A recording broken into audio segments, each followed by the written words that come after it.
Alô, meus amigos, minhas amigas, um grande abraço. Estamos chegando com o nosso Fé em Campo, programa que nós apresentamos aqui na nossa Abapai Rádio Digital. Um abraço a você que nos ouve, nos acompanha. O Fé em Campo é um programa que tem o objetivo de falar com pessoas que são do esporte, né? Falar do esporte com pessoas que são do esporte, independente da sua modalidade. E hoje nós estamos recebendo para o programa uma grande personalidade do esporte. Quero lembrar, antes de apresentá-lo, que o nosso Fé em Campo é apresentado toda quinta-feira, às 22 horas, o programa inédito, toda quinta-feira, às 10 da noite, com reprise na sexta-feira, ao meio-dia. Você ouve a Abapai Rádio Digital, pela internet, no aplicativo da Abapai Church, da Igreja Abapai Church. Então, instale o aplicativo no seu smartphone, no seu telefone celular. E aí, quando você instalar, na parte posterior, você já vai ver o sinalzinho do play, né? Só dar o play que você vai ouvir a rádio Abapai Rádio Digital 24 horas por dia. Nós temos vários programas aqui, além da programação musical. Aí você ouve a Abapai Rádio Digital e, ao mesmo tempo que está ouvindo, você vai utilizar o aplicativo, vai, digamos, navegar normalmente pelo aplicativo, com as informações a respeito de tudo aquilo que acontece na igreja, os seus ministérios e tudo mais, né? E também você nos ouve e nos assiste pelo nosso canal de YouTube, que é o canal de YouTube da nossa Abapai Rádio Digital. Aí você vai lá e nos assiste, como está nos assistindo agora e nos ouvindo pelo nosso canal de YouTube. E eu acho que é uma boa ideia também para você que gosta de ver, além de ouvir, né? Bom, hoje estamos recebendo aqui, como eu disse, uma personalidade do esporte, e ele mora um pouco distante daqui de Criciúma, né? Mora em Dubai, mas está de férias. Eu vou conversar com o Marcos Pipoca, o Marcos Sorato Pipoca, mais conhecido como Pipoca, né? Que jogou muito tempo futebol de salão, na época era futebol de salão, hoje futsal. Jogou a maior parte da sua carreira como atleta profissional do futsal na Espanha e depois disso passou a ser técnico de futsal. Foi técnico da seleção brasileira, foi campeão mundial comandando a seleção brasileira principal, treinou a seleção feminina e já está há algum tempo fora do país, né? E quando tem algum tempo de férias, vem para sua casa em Criciúma e hoje está conosco aqui no programa Fé em Campo. Obrigado, Pipoca, por aceitar o nosso convite, né? E vir aqui para a gente bater um papinho, falar a respeito da sua carreira, a respeito do que você está fazendo agora, dessa sua experiência lá em Dubai e outros países que você esteve. Então, uma satisfação te receber para a gente bater um papo. Tudo certo, Pipoca? Tudo bem, eu que agradeço a oportunidade e para mim é um prazer estar aqui contigo e conversando de esporte, de futsal, de Criciúma, de onde eu sou, e fico à disposição e o prazer é todo meu. Que bom, né? Eu já tive a oportunidade de gravar esta semana o meu programa de televisão que apresento na RTV, canal 19.1 no HD digital e no 19 para quem é de outras cidades vizinhas que não tem o digital, a TV digital ainda, né, no canal 19. E nós gravamos o programa na residência do Pipoca, aqui em Criciúma, e esse programa deve ser apresentado, eu vou confirmar depois, nas minhas redes sociais, quem me acompanha no meu Instagram, no meu Facebook, no meu canal de YouTube, eu vou anunciar o dia certo, que nós já temos 2 programas prontos e mais um que desta semana, então eu não sei exatamente qual o dia da estreia do programa que entrevista o Pipoca, mas eu vou comunicar para quem me acompanha aí no meu Instagram, no meu Facebook, no meu canal de YouTube, para que todos possam assistir também pela televisão e também no meu canal de YouTube, Dante Bragato Neto, Esporte e Notícia. Muito bem, e hoje então o Pipoca está conosco aqui na Abapai Rádio Digital no programa Fé em Campo. Pipoca, você começou como atleta do futebol de salão na época, né? Aqui em Criciúma. A gente até conversou nesse programa que nós gravamos, né, para a televisão. Quando eu perguntei a respeito do apelido Pipoca, o porquê do Pipoca, né? Vem do teu pai, que era conhecido como Pipoca, né? Que foi um grande desportista também e um incentivador teu, com certeza.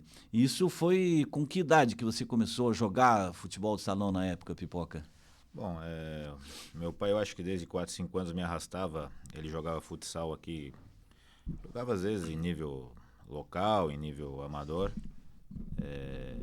E ele sempre me arrastava junto, eu ia com ele, com meu tio. Então eu me criei nesse meio de futsal.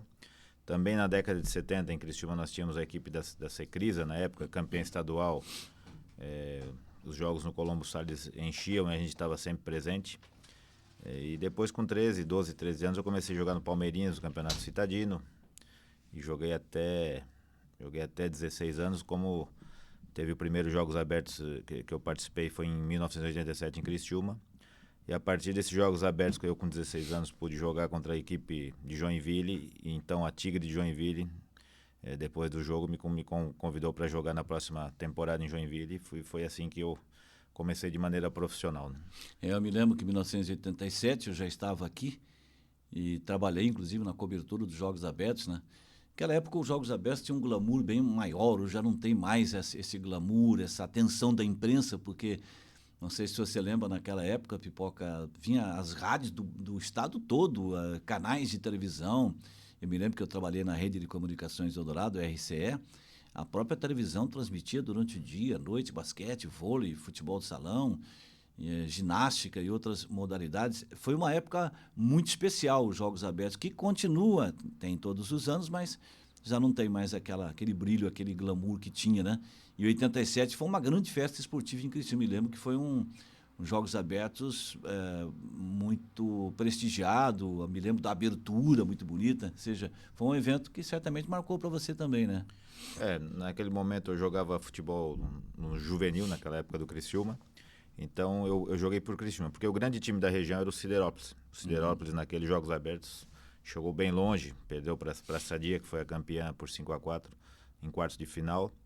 E Criciúma, eu fui para completar o time, como eu falei, Criciúma naquele momento ou o futsal não estava tendo apoio, e o grande time era Siderópolis, mas nossos jogos, realmente o ginásio, tenho fotos que não cabia mais ninguém no ginásio, e a divulgação era ótima e era realmente um glamour. Eu também joguei os Jogos Abertos de 88 em Joaçaba, onde a gente foi campeão.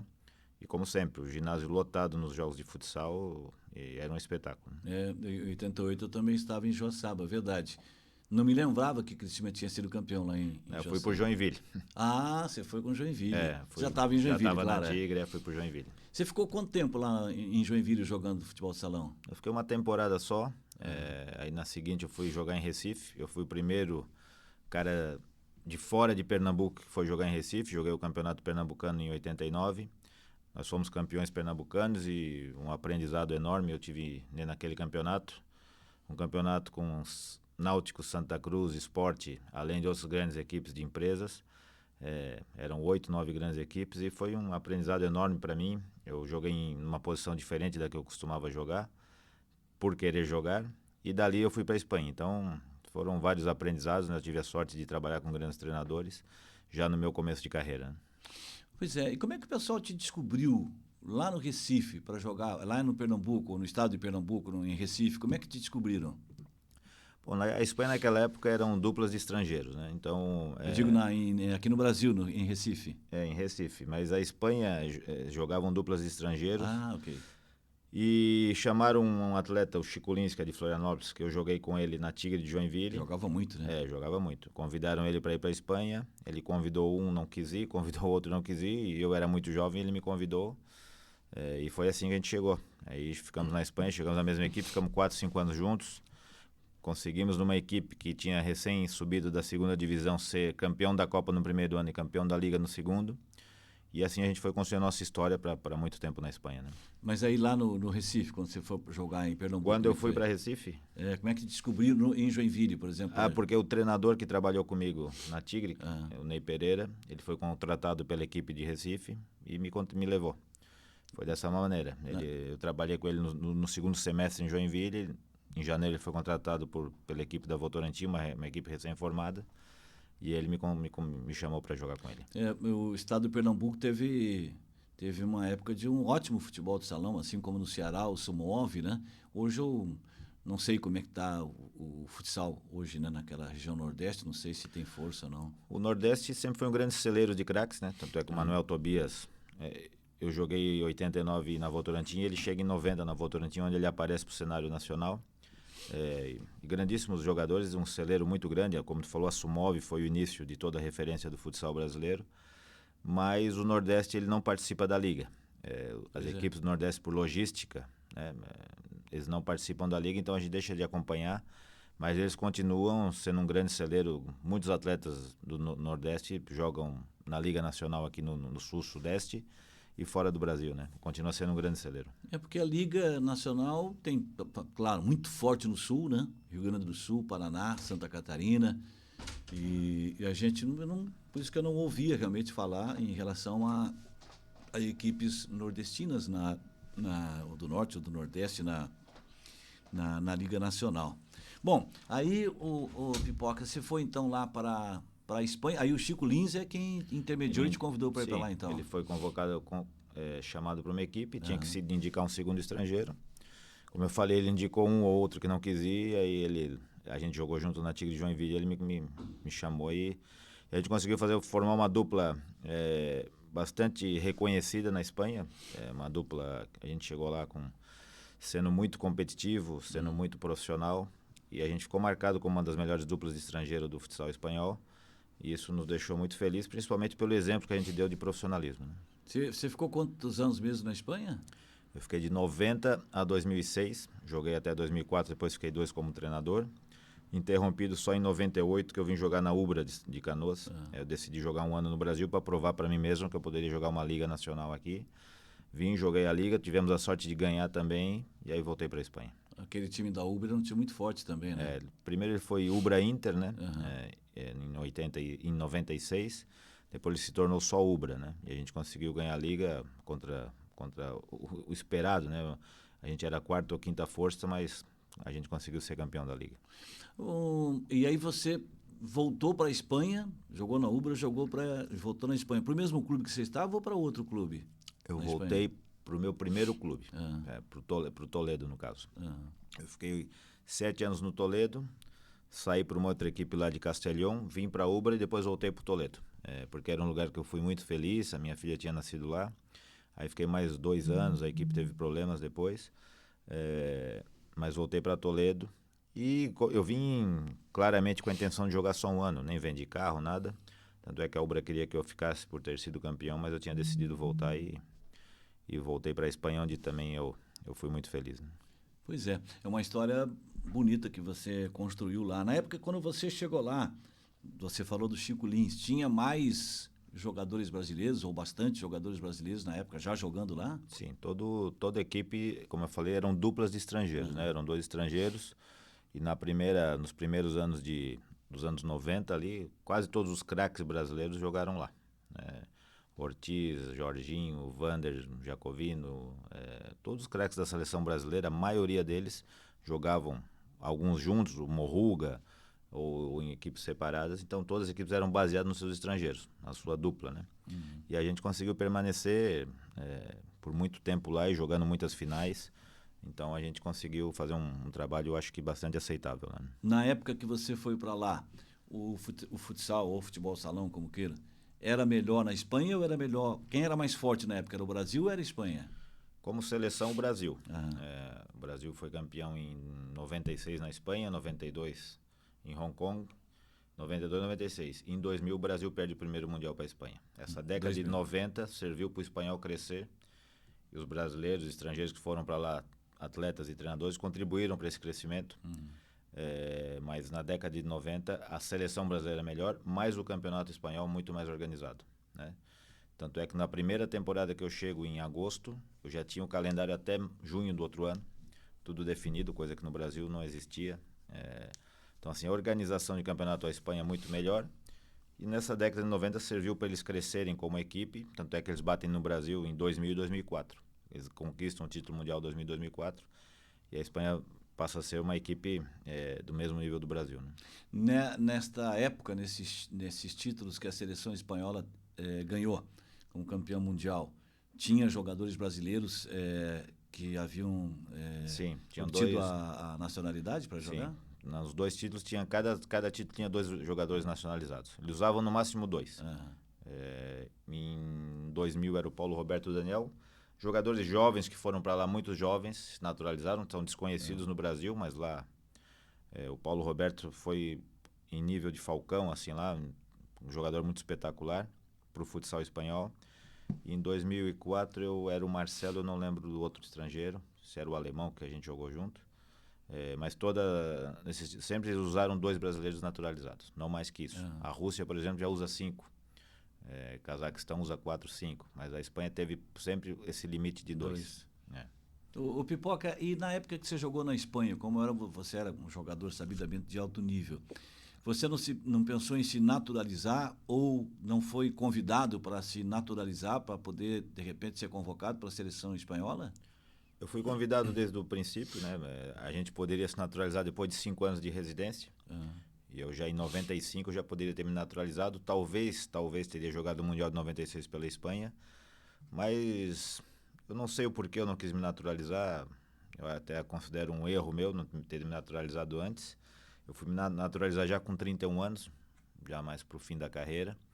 Então, perdi essa chance de talvez ter jogado algum jogo, algum campeonato pela seleção espanhola, mas que, por outro lado, eu acredito que Deus sempre vai traçando o nosso caminho com a nossa colaboração. Talvez eu não tivesse trabalhado na seleção brasileira, se tivesse jogado na seleção espanhola, né? Então, eu acho que o meu destino de contribuir para o futsal brasileiro foi como treinador da seleção. E foi assim que aconteceu e eu só tenho também a agradecer. Né? E como atleta, como jogador, você chegou a defender a seleção brasileira? Não, o Brasil, até o ano de 2000, não estou dizendo que eu seria convocado, mas não teria nem chance, porque quem jogava fora do Brasil não era convocado. Poderia ser o Falcão, Manuel Tobias, que jogassem fora da seleção, a lei Fora do país não seria convocado. Eu achava um pouco de arrogância, porque o Brasil, em 2000, deixou de convocar jogadores que jogavam fora muito bons e perde o Mundial. E depois, em 2004, eles já mudaram. Para 2004 já começaram e tanto é que hoje uma seleção brasileira nunca vai deixar de ser formada no mínimo 50 e 50, 60% que está fora, 40% que joga no Brasil. Mas eu nunca tive nem a chance legalmente e talvez também não sei se seria convocado. Né? Muito bem. Agora, o Pipoca, hoje, na realidade atual, como é que a gente compara o futsal do Brasil e o futsal da Espanha? Quem é que está melhor hoje? A Liga Espanhola continua sendo muito organizada, com calendário. É menos difícil de jogar porque é um país que é do tamanho de Minas Gerais. Então, se tu joga um campeonato nacional, tu consegue ter uma organização maior de calendário. O trabalho de base ele continua sendo muito melhor feito no Brasil. Os grandes craques hoje ainda estão na Espanha, né? Para mim, os melhores jogadores do mundo estão na Espanha. O Ferrão do Barcelona, entre outros, o Pito. São jogadores para mim. Então, e o Brasil, para mim, é a liga mais difícil do mundo. Não é a melhor, mas é a mais difícil. Porque dificilmente se repetiu o mesmo campeão ou a mesma final. E aí, por exemplo, tem uma equipe aqui de Tubarão, vai jogar em Carlos Barbosa, sai de Carlos Barbosa, vai jogar no Paraná em Campo Mourão, sai de Campo Mourão, volta para Tubarão, depois vai para São Paulo, joga contra o Corinthians. Todos os jogos são difíceis. Não tem ninguém que pode ganhar ou perder o jogo antes. Então, é uma liga muito mais difícil. O Pipoca, você chegou a ficar, assim, digamos, frustrado por não ter tido a oportunidade de jogar na seleção brasileira? Isso te causou alguma frustração profissional, pessoal? Sempre tive o sonho, claro, de jogar. A gente gostaria muito de ter jogado. Me compensou 2 coisas. Primeiro, eu jogar o mesmo nível que os jogadores da seleção quando foram para a Espanha. A gente tinha um nível... poderia competir de igual para igual com eles. E, de certa maneira, fui compensado por trabalhar 8 anos na seleção brasileira. Né? Não pôde ser como jogador, como eu gostaria, mas foi como treinador e como parte de comissão técnica. Então, foram 8 anos de seleção brasileira, com muitos êxitos. Então, de certa maneira, eu fui compensado. Né? Qual é o ano que você foi campeão mundial com a seleção brasileira? Foi em 2012. Fui em 2008 como auxiliar técnico e 2012 como treinador. Pois é. E aí você... voltando um pouquinho lá para a Espanha. Você me disse que começou a sua carreira como técnico lá na Espanha, então. Sim, eu parei de jogar em 2004 e uma equipe me convidou para levar um treinador brasileiro que eu gostasse, que considerasse muito bom e ser auxiliar dele. Então eu levei o PC. O PC fica um ano na Espanha e já vem logo para a seleção brasileira e me convida para vir. Mas eu trabalhei mais um ano como treinador. Então eu trabalhei 2 anos na Espanha, um como auxiliar, outro como treinador. E depois já vim para a seleção brasileira em 2005, 2006, onde fiquei até 2012. Né? E como é que foi na tua chegada à seleção brasileira, que tipo de impacto você sentiu? Como é que foi o sentimento de, pô, estou treinando a seleção brasileira? Primeiro você foi auxiliar. Você foi auxiliar de quem na seleção? Do PC. Do PC. Nós fomos campeão em 2008 no Rio de Janeiro, na final contra a Espanha. 2008 foi contra a Espanha. Foi no Maracanãzinho. Lotado. Lotado. O PC me traz, porque naquele momento ele sabe que eu conheço a Espanha muito bem, que era o rival a bater, né? Depois de 15 anos lá, ele sabia que eu conhecia muito pormenor de lá. E eu fico de auxiliar, nesse período de 4 anos fico de auxiliar, mas também trabalho como treinador do Sub-20 da feminina. Talvez isso, nesse trabalho aqui, a confederação gostou do meu trabalho, para depois eu me tornar treinador. Mas eu chego totalmente desconhecido, né? Depois de tantos anos na Espanha, naquela época não tinha internet. Então eu chego como um desconhecido na seleção brasileira, mas que sou muito bem recebido e me adapto fácil e foi prazeroso e foi, como eu falei, a gente teve muito êxito, né? Nesse primeiro ciclo de seleção jogamos 150 jogos, perdemos um amistoso contra a Espanha, perdemos de 1-0 aqui em Brasília e ganhamos todos os títulos, inclusive o Mundial, recuperamos a hegemonia mundial. Então foi um primeiro ciclo que depois eu dou continuidade, né? Em 2012 foi contra quem a decisão? Foi contra a Espanha. Espanha também. Em 2008, onde foi a final? Foi na Tailândia. Em 2008 a gente ganha nos pênaltis, no Maracanãzinho. Em 2012 ganhamos na prorrogação faltando 30 segundos. Então foram 2 jogos muito emocionantes. Os jogos eram transmitidos ao vivo para o Brasil. A gente sabe que teve uma audiência muito grande. E foi, de momento, o último título mundial do Brasil, que eu espero a gente recupere a hegemonia no próximo Mundial. Já faz um bom tempo, né? 2012. Para 2024 vão ser 12 anos. Né? É preciso o Brasil voltar a ganhar um campeonato mundial, né? Existe essa possibilidade num curto espaço de tempo? Eu acredito que sim. O Brasil sempre vai brigar para ser campeão. Existem muitos fatores que um torneio muito curto, tu pode perder um jogador importante, ter um cartão vermelho, que pode influenciar, mas qualidade o Brasil tem para voltar a ganhar, na minha opinião. Quando você começou a jogar, eram as regras antigas, né, Pipoca? O tempo do pivô, do fixo, dos alas, era assim? Era assim. Regras antigas, poderia devolver para o goleiro, lateral com a mão. Isso. Num primeiro momento, inclusive, não valia gol dentro da área. Isso mudou em 88. Aí quando você parou em que ano de jogar? Parei em 2004. Aí já tinha mudado. Já tinha bastante mudança. Na Espanha ainda, por exemplo, se mantinha o lateral com a mão. Mas já tinha... a Espanha sempre jogou em quadras de 40x20. Eu saí daqui jogando em quadra de 30, 32, como era o Colombo Salles, até 28. Então, esse tamanho de quadra ele mudou o jogo. Hoje é um jogo muito mais veloz, é um jogo muito mais intenso. Perdeu um pouco da habilidade e daquela técnica que se necessitava para jogar em quadras pequenas. Mas a regra evoluiu em algumas coisas e, para mim, regrediu em outras. Então, o problema é que eu sempre falo, a FIFA não escuta quem pratica o futsal para fazer as regras. Eles vão fazendo com pessoas que não vivem o futsal e às vezes atrapalham mais do que ajudam. Né? O que você não concorda dessas mudanças? O que você acha que não deveria estar existindo nas regras do futsal hoje? Principalmente o goleiro, ele joga de líbero hoje, ele pode jogar fora da área. Isso. Então tu está construindo um ataque, tu consegue a superioridade nas costas do adversário, tá o goleiro lá para tirar essa bola. Então se diminui gol, se diminui espetáculo. Talvez o goleiro, para mim, pudesse jogar só no campo de ataque, tinha que rever as regras. Por exemplo, quando a bola sai para tiro de meta, o goleiro pode pegar e transferir para o outro lado. Certo. Então um time menor, o que ele faz? Ele transfere a bola e defende, se nivela por baixo o jogo. Então, antigamente ela tinha que tocar na sua quadra para poder... Essa regra eu voltaria principalmente para as crianças. Porque talvez a gente vai ver jogo de criança, eles botam um menino grande lá na frente, fica jogando a bola, aqueles outros 3 aqui não jogam. Nós temos que desenvolver o jogo. Então, principalmente essas 2 regras aí eu testaria, voltaria a testar, mas pouca gente nos escuta, né? A FIFA vai fazendo do jeito deles e, para mim, eles querem cada vez mais esconder o futsal do que promover, né? Eu me lembro que no Paraná, na década de 70, eu tinha um goleiro japonês, descendente de japonês, muito bom. E o que ele tinha de melhor era o lançamento, mas a bola não. Primeiro tinha que tocar no campo de defesa.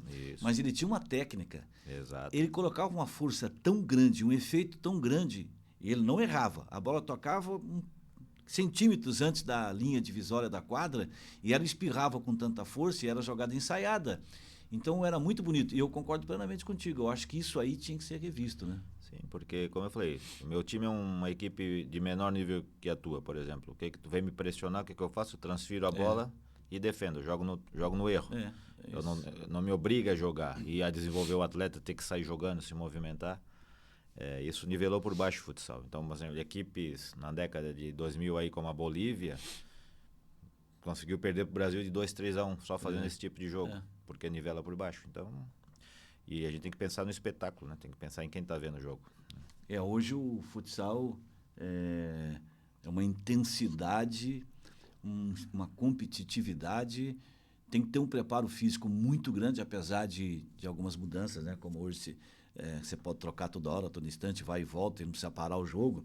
Isso também ajuda, mas para quem viu o futebol de salão da época que nós vimos, né, e jogamos, e vê hoje, a diferença é muito grande. Porque a técnica individual hoje, ela não aparece muito. Não tem um drible, não tem uma jogada de efeito, né? E quando aparece, como eu falei, tem um goleiro lá para fazer a cobertura. Então, quando tu consegue se desmarcar para ganhar as costas do teu adversário, tu tá quase, aí chega o goleiro e espirra a bola. Então tu tá coibindo o espetáculo para mim, né? Esse goleiro, ele tem que ser goleiro lá naquele momento, porque pela condição física é muito difícil tu ganhar um espaço. E quando tu ganha, tu ainda tem um líbero. Então tem que rever para mim essa situação aí, né? Eu me lembro que ano passado transmiti um jogo da Associação Criciúma Futsal contra o time de Joinville na Sub-20. Se o Criciúma ganhasse, poderia até decidir o título, né? Foi um jogo muito equilibrado, 4-3 ou 5-4 para Joinville, alguma coisa assim. E eu fui narrar o jogo, fazia tempo que eu não narrava o futsal. E olha, não é fácil. Existe uma movimentação muito mais constante, troca de posição, né? Criciúma, eu fui observar um treino, eles estão jogando dessa maneira, muita movimentação. E claro, tem que estar rápido ali na narração. O Pipoca, dos jogadores que você jogou contra como atleta do futsal, como jogador, quem foi o melhor jogador, o cara mais talentoso que jogou contigo ou contra você? Bom, o Chico Lins eu cheguei a jogar contra. O Chico Lins, quando ele jogava em Florianópolis, eu cheguei a jogar contra ele. É um cara extremamente completo. Um jogador completo. Jogava de último homem, mas driblava, fazia gol. Tanto eu fui artilheiro da Espanha com 44 gols. Ele, como back, no caso, que a gente chama de último homem, ele fez 40. É um jogador muito completo. Depois eu joguei contra ele na Espanha. O Fabinho foi um atleta que surgiu aqui na Perdigão, carioca. Na época ele era o substituto do Jackson. Foi para a Espanha, voltou, depois teve lesão, também muito talentoso. Teve vários jogadores, né? Joguei contra Manuel Tobias, Choco, joguei contra toda essa geração de craques aí, Vander Carioca, Vander Jacovino. Enfim, escolher um só ficaria difícil, mas eu tive a sorte de jogar contra todos eles. Né? E quando nesses anos todos, Pipoca, que você esteve na Espanha, tinha técnicos brasileiros lá, treinadores brasileiros? O meu treinador, no primeiro título, era um brasileiro, mas já estava lá há muito tempo, né, um carioca, o Beto. Mas teve vários treinadores brasileiros que trabalham lá, o PC, o Ferretti trabalhou lá, o Marcos Moraes, o Jarico, treinadores de top aqui do Brasil que trabalharam lá. Porque a Espanha é como referência também, né? Campeão mundial e tudo, então... todo mundo queria ir pela organização, claro, economicamente também era melhor, mas a organização de campeonato realmente era muito atraente. E no caso lá você jogava o campeonato nacional, tipo uma liga nacional aqui? Uma liga nacional, jogos só aos sábados, com calendário definido, jogo em casa, jogo fora. Então, tu tinha planejamento, né? Viagens mais curtas, claro, mas planejamento, ginásios lotados a muitos lugares, enfim. Era um campeonato, jogos ao vivo na TV no domingo e no sábado. Então era um campeonato que dava gosto de jogar e participar. Tem muito brasileiro jogando lá ainda agora? Ainda tem. Agora mudou a lei. Antigamente eram 2, né? Agora, além dos naturalizados, tem uns que têm passaporte italiano. Eu acho que hoje tu pode ter 5 ou 6 não selecionáveis, eles chamam, no plantel, né? Tu pode ter 5 ou 6 jogadores. Então, geralmente são brasileiros, 5 ou 6 brasileiros nos times de lá, né? E é um bom mercado para o jogador de futsal ganhar também bom dinheiro? bons Mudou salários. bastante. A Espanha, depois de 2008, entrou numa crise muito grande. Então a Espanha hoje mudou muito nesse termo econômico. Deve ter 2 ou 3 equipes, entre elas o Barcelona, que realmente paga um diferencial.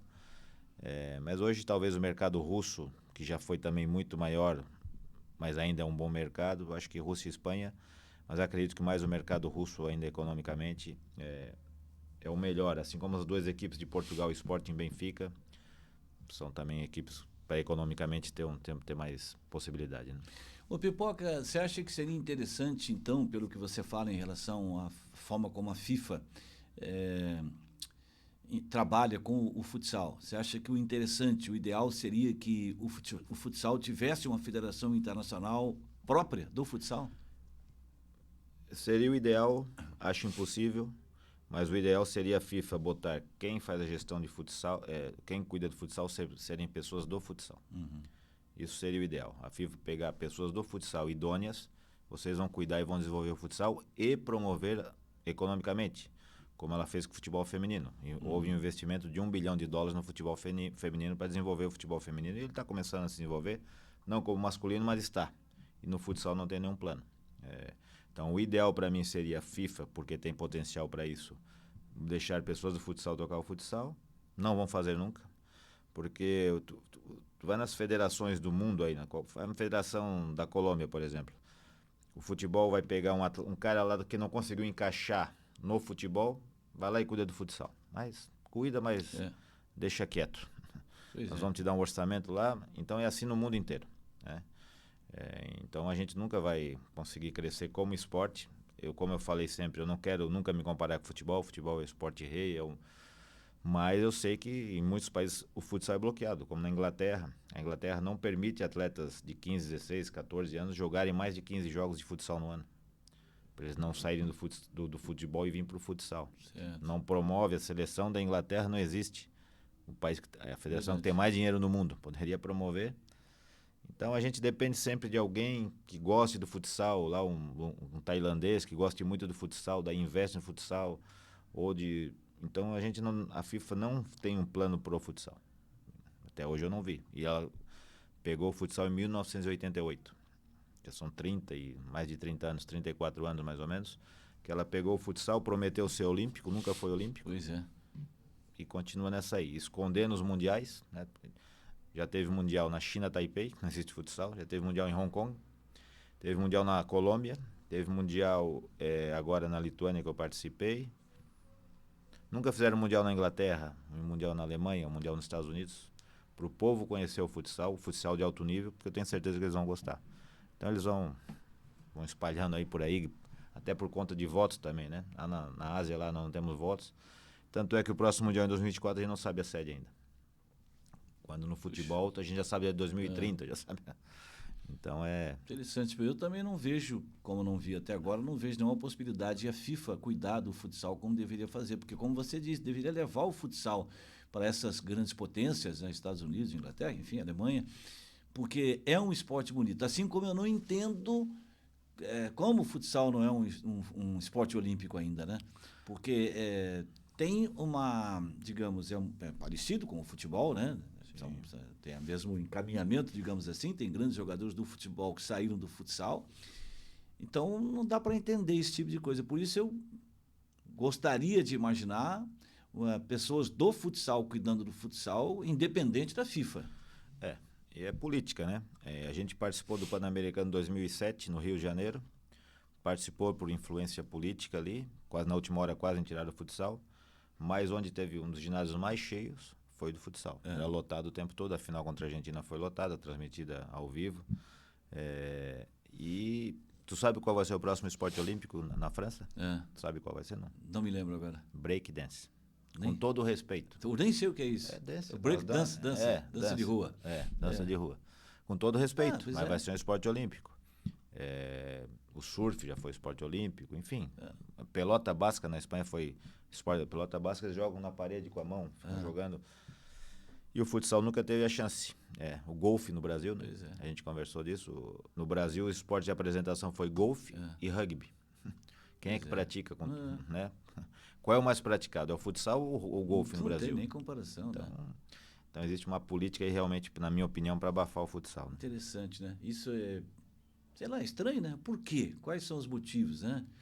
É o motivo que eu acho que o futebol não quer perder atletas para o futsal. Não digo nem comparar, a gente nunca vai chegar ao nível de futebol, mas eu vejo que a FIFA não quer despertar para os jovens, né? Que já acontece, né? Em todo lugar do mundo tem jovem que pratica futsal. Mas eles não querem despertar essa atenção para o futsal. Não querem correr o E risco de acredito, perder. por exemplo, nos Estados Unidos estava sendo planejada uma liga com os times da NBA, a FIFA descobriu e abafou. E eu vejo o futsal muito mais próximo ao basquete do que ao futebol. São 5 contra 5, tem tempo para o jogo, relógio parado, tem falta coletiva, falta individual. E o americano eu tenho certeza que ia gostar de ver futsal em alto nível.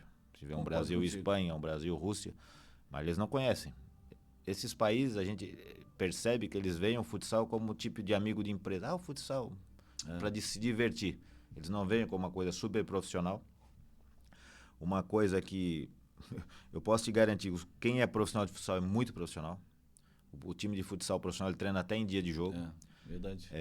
O futebol, nos últimos tempos, trouxe muita coisa que o futsal já faz há muitos anos. Essa coisa de defender todo mundo junto embaixo, de pressionar, do canhoto jogar pela direita. Isso o futsal faz Já tem muito tempo. há 20, 30 anos. E chegou ao futebol, né? Então, assim, o futsal poderia contribuir, além de formar atletas, né? No Brasil, principalmente, a gente sabe que a maioria dos craques começaram no futsal. Né? É verdade, é verdade. O Pipoca, você tem uma ligação muito forte com a cidade, sempre, né? Mesmo lá no início, sempre teve ligação muito forte com o Criciúma, né? A gente está vivendo um bom momento aí do futsal de Criciúma, levando-se em conta que estava praticamente zerado. E agora a gente tem uma equipe aqui, jovem, que foi vice-campeã da etapa nacional da Copa Mundo, terminou na 5ª colocação na etapa internacional da Copa Mundo lá em Paranaguá recentemente, fez jogos equilibradíssimos, por exemplo, contra o Palmas da Barcelona, né, de Barcelona, na Espanha, contra uma equipe conhecida e de categoria, né, um clube conhecidíssimo, reconhecido no futsal. E eu sei que você tem um sonho de desenvolver um projeto em Criciúma, sua cidade, no futsal, né? O sonho de ter aqui em Criciúma uma equipe que jogue uma Liga Nacional. Nós temos Tubarão, por exemplo, está na Liga Nacional já há algum tempo, né? A gente até conversou no programa que nós gravamos para a televisão, que ainda vai ao ar, que você até tentou isso junto ao Criciúma Esporte Clube, e que seria um grande negócio, realmente, uma associação com o Criciúma Esporte Clube para levantar o futsal aqui e, de repente, ter uma equipe daqui a pouco na Liga Nacional, né? Você ainda tem esse sonho? Já desistiu? Ainda tem esse desejo de trabalhar por isso? Buscar apoio para isso, Pipoca? Primeiro, quanto a Criciúma, minha esposa é de Curitiba, ela fala que eu sou o cara mais bairrista que ela conheceu, né? Porque realmente eu amo a minha cidade. Minhas equipes de futebol são Criciúma e Barcelona, não tem outra. E realmente eu sou feliz aqui na minha cidade. A gente tem muito conhecido, enfim. O projeto meu sempre é voltar embora para Criciúma, claro, morar em Criciúma. Tanto é que se eu não morar em Criciúma, eu prefiro morar fora do Brasil, por outras circunstâncias. Mas o projeto é voltar em Criciúma, claro que seria, se fosse na minha área, o futsal. A gente já pensou, já teve até a oportunidade de fazer equipe de liga, não deu certo no final, foi muito frustrante para mim, que eu tinha 15 profissionais contratados até a última hora. Puxa. Botei meu nome em jogo, mas enfim, as pessoas me conhecem, que não foi só minha culpa, ou não foi a minha culpa. Mas o que eu sempre apostei para o Criciúma Esporte Clube, e não é porque eu estou descobrindo isso Santos, Fluminense, Flamengo, Corinthians, Palmeiras, todos esses grandes clubes têm times de base de futsal. Primeiro que eles competem já com uma idade de 8, 9 anos no futsal, porque tu joga indoor, o menino toca na bola toda hora, então já joga lá o Corinthians e Santos com 10, 11 anos, já acostuma com aquele clima, porque o ginásio é lotado, pode buscar no YouTube que tu vai achar. Então, assim, e chega no momento ali de 14, 15 anos, começa a transição. Quem continua no futsal, quem vai pro futebol, inclusive treinando os dois ao mesmo tempo. Então, isso faz parte da formação desses grandes clubes. E o Criciúma poderia ter isso facilmente, porque já tem projetos muito fortes aqui na região, que tu poderia te associar. E nós não perderíamos atletas como nós perdemos o Johnny pro Inter, né? Na minha opinião. O Johnny jogava futsal conosco, foi jogar um torneio com o Avaí, o Inter viu e o levou para Porto Alegre. Então, eu sempre... E não é um custo alto para o clube, mas o clube vai estar também jogando em cidades onde ele pode descobrir um atleta para o futebol de campo, porque tu vai lá jogar em Palmitos, vai jogar em lugares que não tem futebol, mas vai ter o futsal, e daqui a pouco tu descobre um talento lá e traz para o teu clube, já vale o investimento que tu fez. Então eu sempre lutei por isso, tentei, mas chegou uma hora que eu desisti. Quer dizer, não que eu desisti totalmente, mas não tenho mais onde bater. Então eu foco em outras coisas que talvez possam me trazer para Criciúma, fora do mundo do futsal, e deixei isso um pouco de lado no momento. Apesar que, como a gente falou, esse trabalho aí do Sub-20 que estão fazendo aqui com o Alexandre, o Lucas, o Gustavo ali na fundação, é um trabalho ótimo, não é de agora, é um trabalho que sofreram muito. Espero que eles tenham mais apoio, porque demonstraram agora, com tão pouco apoio, o que fizeram. Chegar a uma etapa mundial, jogar de igual para igual com equipes espanholas que já têm tradição e trabalho de base há muitos anos. Então, a gente precisa de apoio para essa meninada, e para depois, quem decidir pro futsal vai pro futsal, e quem puder daqui a pouco ser um craque do Criciúma, seja um craque do Criciúma. Mas precisa desenvolver um trabalho nesse sentido, né? Pois é, né? Tomara que você consiga isso chegar ao presidente do Criciúma, o presidente Vilmar Guedes, que é um homem visionário, muito inteligente. Você tem a impressão que se dependesse depender do presidente Vilmar Guedes, ele, no mínimo, ouviria sobre esse projeto com muita atenção, né? Porque sem apoio, ninguém consegue nada, não vai a lugar nenhum. Tem que ter apoio, não só, no caso, nós estamos falando do Criciúma Esporte Clube, mas a gente pode falar, tem que falar da iniciativa privada, enfim, né? Nós temos um clube grandioso aqui em Criciúma que hoje está muito mais envolvido no esporte, que é a Sociedade Recreativa Mamptuba, né? Que agora tem esse convênio aí com a Confederação Brasileira de Clubes, e tem equipes, o voleibol, por exemplo, feminino, ganhando títulos fora daqui, títulos nacionais, enfim. É uma situação que realmente tem que ser estudada, no mínimo, né? Para que, assim, Dante, o Mamptuba estão fazendo um trabalho ótimo, tem um apoio, mas por que o Mamptuba não tem futsal? Porque não é olímpico. Então tu não pode... porque esse convênio tu vê como a gente esbarra. Exatamente, é verdade. Não é olímpico. Não. Verdade. A gente não tem um apoio. A gente não é um Tem esporte razão. em nada. A gente não é olímpico, não tem um apoio aqui do futebol, a gente está no meio de um nada. Né? Então o Mamptuba, de repente, se pudesse, teria um time de futsal, ou algum outro clube do Brasil que tem esses convênios com a Confederação Brasileira de Clubes, mas a gente não pode, a gente não entra, pode, a gente nem entra aqui, nem entra aqui. A gente fica num limbo aí, onde, como eu falo, abnegados, ou pessoas que têm uma visão, como a Crona de Joinville teve, ou outras, a Malva em Jaraguá, que investe no marketing, senão a gente não tem para onde ir. E assim, e tem muito praticante de futsal. Ele está entre os 5 mais praticantes do Brasil, os esportes mais praticados do Brasil. Pode pesquisar que entre os 5 mais praticados é o futsal. Toda cidade do país tem quadra de futsal. Muitas empresas têm o seu time, os amigos têm o seu time de futsal, colégios e universidades, mas falta alguém que alinhe tudo isso, né? O que apoie de verdade, como a gente falou. Né? Você tem esperança que a gente possa ter, a nível internacional, uma organização forte e que o futsal possa crescer no mundo? Você acha que isso ainda pode acontecer, apesar dessa longevidade aí de comando de FIFA sem um apoio maior, escondendo o futsal do mundo? Eu acho difícil. Já sonhei muito, e foi o meu sonho, ele foi se apagando, porque, como eu falei, a FIFA pegou o futsal em 1988. Que plano? Melhorou hoje, nós temos campeonato europeu, tem campeonato sul-americano, tem mundial, vai ter o mundial feminino agora, mas para a base o que tem? Né? Vamos na Itália, que campeonato de base a FIFA criou para os meninos? Se tu não tem meninos, a Itália veio jogar o Mundial do Brasil em 2008 com 13 brasileiros. De 14, 13 eram brasileiros e um goleiro italiano. A culpa é de quem convocou? Não. A FIFA e as federações locais não fazem campeonato de base. Se tu não tem base, tu não vai criar ninguém para a seleção no futuro. Não tem jeito. Né? Então, que país do mundo a FIFA vai lá e vai ter um campeonato que eu vou incentivar, vou pagar, como tem agora o Mundial Sub-20, o Mundial Sub-17, o Mundial Feminino, já não tem no futsal. Verdade. O europeu de futsal Sub-20, se eu não me engano, teve 1 ou 2. Em 30 anos estamos falando. Um europeu. Então, se tu não apoia o jovem a competir aqui embaixo, depois tu não tem lá na frente. No país que eu trabalho, agora, depois eu fiquei 4, 5 anos batendo, eles têm um Sub-23. porque a geração aqui já está acabando e não está vendo. Isso acontece na maioria dos países que eu trabalhei. Não tem nada de base. Então ninguém planta, porque não interessa, né?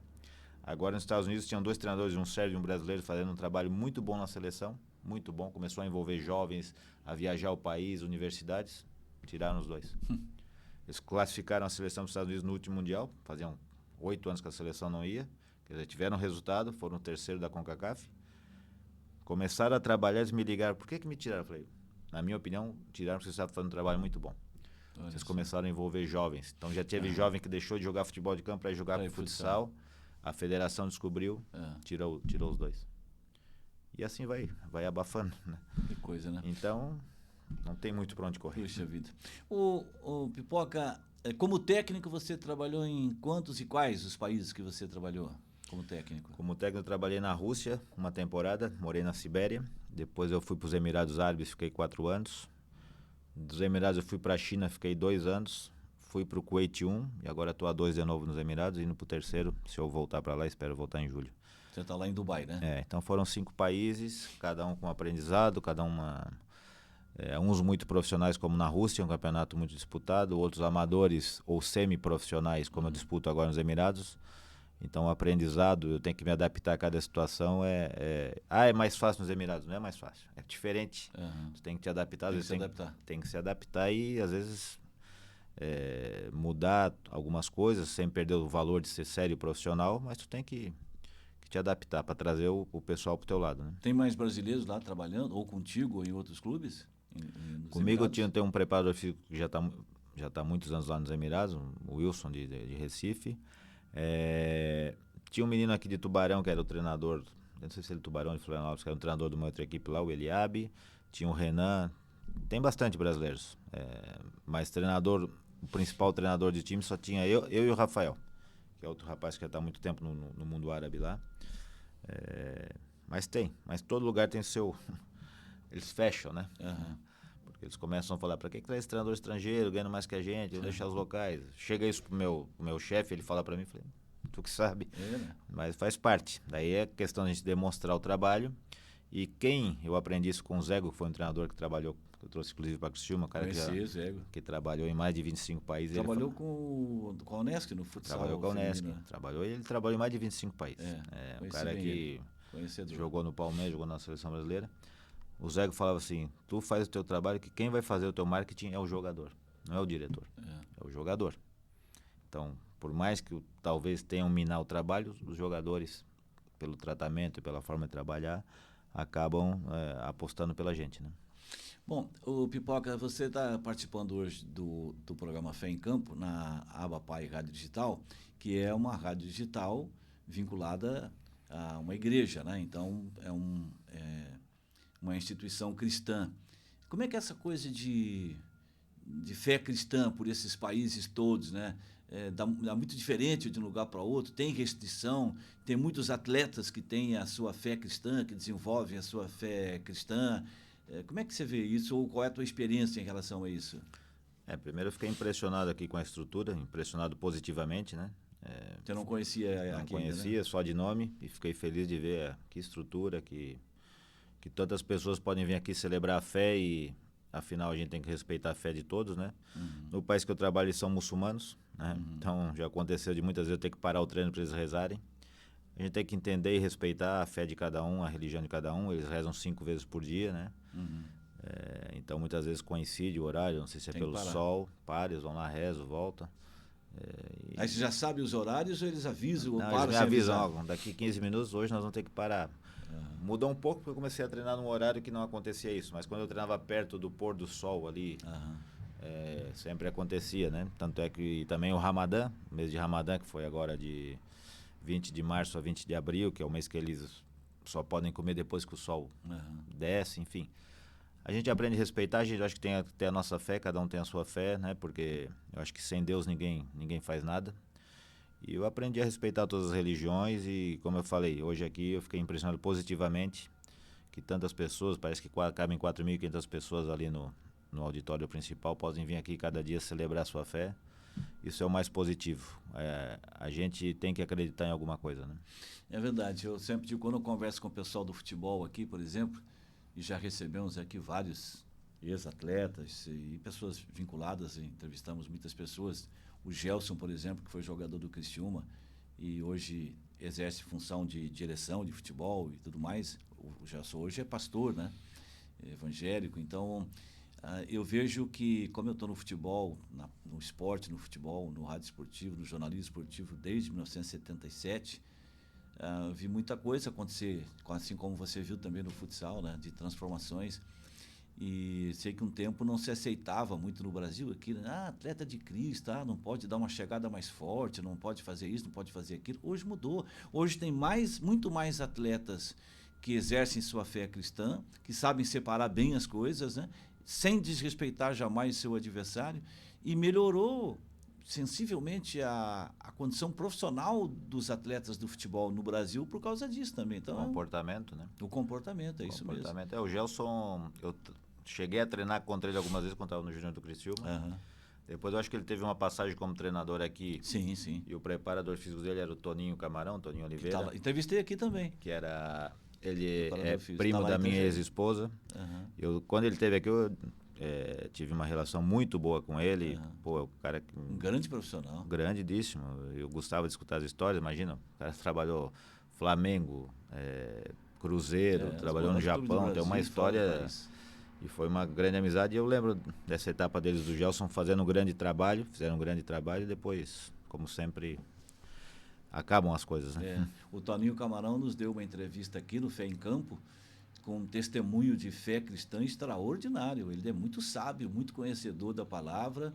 Foi uma entrevista sensacional. Até mais para frente eu vou convidá-lo de novo para participar aqui do programa, porque ele tem um testemunho de vida, de profissional e de fé realmente impressionante. Ele é sobrinho do Bezerrão, meu ex-sogro. Isso.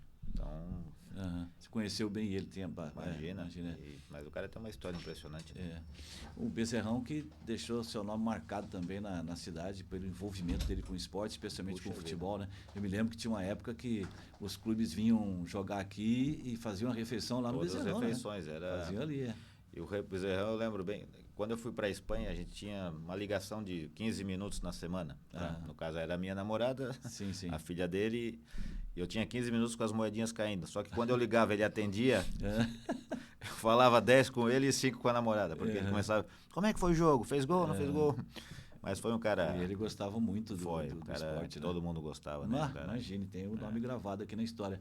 Ô Pipoca, já passou pela tua cabeça alguma vez de sair do futsal e ir para o futebol? Porque você tem um conhecimento muito grande, né? De treinar uma equipe de futebol. Você já passou pela tua cabeça alguma vez ou não? Não. Hoje o Alex, que estava no Avaí, o auxiliar dele é o PC, que foi treinador campeão mundial em 2008. Certo, isso mesmo. Porque o Alex, ele gosta muito do futsal. É um cara que começou no futsal, ele aposta muito para essas ideias do futsal. Então mas eu não me vejo porque eu não tenho conhecimento, teria que me preparar, eu sou muito mais torcedor de futebol. Não me vejo. Talvez num cargo de direção, teria também que estudar um pouco mais, mas talvez sim. Mas como treinador, não. Talvez nesse cargo de transição de futsal para futebol, fazer treino de futsal na grama, que é o que muita gente utiliza em outras equipes aí, talvez sim, mas nunca pensei. Sempre me vi como um torcedor, inclusive... Alguns, tu tem que tentar ser agente de jogador, não sei nem por onde começar. Na verdade, não sei. Estou tentando outras coisas fora do futsal, mas em nível de empresa, assim, me associar a algumas coisas que possam me trazer de volta para Criciúma. Mas no futebol nunca pensei, não. E você, claro, você tem esse sonho ainda, né? Creio eu, de daqui a pouco ter um projeto desenvolvido com o futsal aqui, né? Eu sei que por mais desanimado que você tenha ficado, não vejo você desistindo da ideia. Se existir uma possibilidade, eu acho que o Pipoca está envolvido nisso, né? Mas se isso não acontecer, o teu planejamento para ficar fora do Brasil, você chega a pensar, já pensa nisso? Eu vou ficar até tal ano, até determinada época. Você chega a pensar nisso ou não? Primeiro assim, eu não desisti e não vou desistir. Só que da maneira que eu me envolvi no ano de 2020, que o projeto era dezembro, ia começar em janeiro e na última hora não aconteceu, não quero entrar no motivo, dessa maneira eu não me envolvo mais. Porque, como eu falei, eu contratei 15 profissionais. Inclusive, tirei um profissional do Kuwait, saiu de lá para vir trabalhar conosco aqui, e eu tive que dizer para ele, olha, não vai acontecer. Isso em dezembro, imagina. Dessa maneira eu não me envolvo. Mas se surgir um projeto que queiram me convidar para eu participar, eu não posso ir atrás de recurso, eu posso ajudar. Mas não dizer eu vou trazer o recurso, eu vou fazer como eu fiz naquele momento. Mas eu não desisto, não. O Criciúma amanhã me chama para conversar, a gente vê a possibilidade, totalmente aberto. Meu planejamento, se eu pudesse, eu ficaria aqui hoje. Uhum. Mas ainda tenho compromissos com filha que estuda fora, enfim, tenho os meus compromissos pessoais e não tenho nada em vista aqui que me proporcione ingressos. Mas se eu puder voltar, cada ano eu penso em voltar. Então estou sempre trabalhando. Hoje eu fui uma reunião em Tubarão, que tu sabe que eu me atrasei um pouco, pensando nessas possibilidades. E vou tentando. Até o momento que deu, não dei. Enquanto não dá, eu tenho que ir para fora. E graças a Deus eu tenho tido bastante oportunidade fora, né? Inclusive hoje me ligaram da Turquia, que é um país que não tem nenhuma tradição em futsal, mas eu estou com um amigo lá que está se movimentando na possibilidade de pensar. Vê se tiver alguma possibilidade, eu estou aberto a escutar. Já teve convite para ir para a Itália também, para o Napoli, isso? Eu tive convite para ir para a Itália, para o Napoli, assim que eu cheguei no Brasil, mas estava voltando de férias e não...